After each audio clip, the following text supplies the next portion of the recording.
বলছে না ভাঙা হয় নাই। এখন তো মনে হচ্ছে কুকুরের পেটে ঘি হজম হয় না। কুকুর থেকে শিয়াল হতে পারবেন, কুকুর থেকে বাঘ হতে পারবেন না। আমরা ভেবেছিলাম আপনাদের শিক্ষা হয়েছে, আমরা আইন অঙ্গনকে শান্ত রাখার চেষ্টা করেছি। এখন তো মনে হচ্ছে কুকুরের পেটে ঘি হজম হয় না।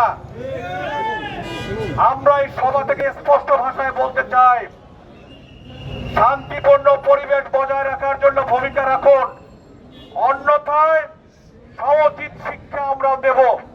আমরা সবাই ঐক্যবদ্ধ আছি। আবারও যদি কোন ষড়যন্ত্র করার চেষ্টা করা হয়, আমরা কিন্তু বিনা চ্যালেঞ্জে ছেড়ে দেব না। এই কথা আপনাদের মনে রাখতে হবে। আরেকটি কথা বলতে চাই, আবরণ পাল্টে কুকুর থেকে শিয়াল হতে পারবেন, কুকুর থেকে বাঘ হতে পারবেন না। আমরা আমাদের সতর্ক দৃষ্টি রয়েছে, আমাদের সতর্ক দৃষ্টি রয়েছে। গতকালকে নিজেরা কক্ষ ভাঙচুর করে একটি সাংবাদিক সম্মেলন করেছেন।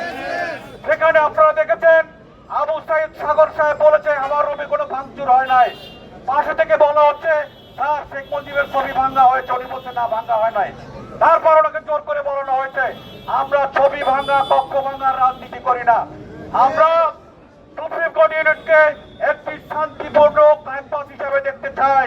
সেজন্য আমাদের যা করার করব। এখানে যারা উপস্থিত হয়েছেন আপনারা সবাই একসাথে এখন মিছিল করব। আমাদের স্লোগান একটাই হবে, স্বৈরাচারের পতিত দোষরদের এখানে কোনো আস্থানা হবে না এবং এদের ষড়যন্ত্র সম্পূর্ণভাবে রুখিয়ে দিতে হবে। পরিশেষে আরেকটি কথা বলতে চাই, এখনো সরিষার মধ্যে ভুল রয়েছে। আজকে আদালত করায় দেখেন অনেক এজেন্সির লোকজন রয়েছে। গত কিছুদিন যাবৎ এই যে ফ্যাসিস্টের দোসররা এই ধরনের কার্যক্রম করছেন, তারা কোনো ভূমিকা রাখছেন না। বরিশালেও একই অবস্থা। একজন ম্যাজিস্ট্রেট একদিনের দায়িত্ব পেয়েছেন, একদিনের দায়িত্ব পেয়ে 3 জন আওয়ামী লীগের সংসদ সদস্যকে জামিন দিয়েছেন, যা একদম বেআইনি এবং নজিরবিহীন। সেই ঘটনায় গোলা পানিতে মাছ শিকার করে বরিশাল বারের সভাপতিকে তার পক্ষ থেকে গ্রেফতার করেছে। এই সভা থেকে আমি অবিলম্বে মুক্তি দাবি করছি। এখন সবার শেষে মিছিল হবে, শান্তিপূর্ণ মিছিল করবেন।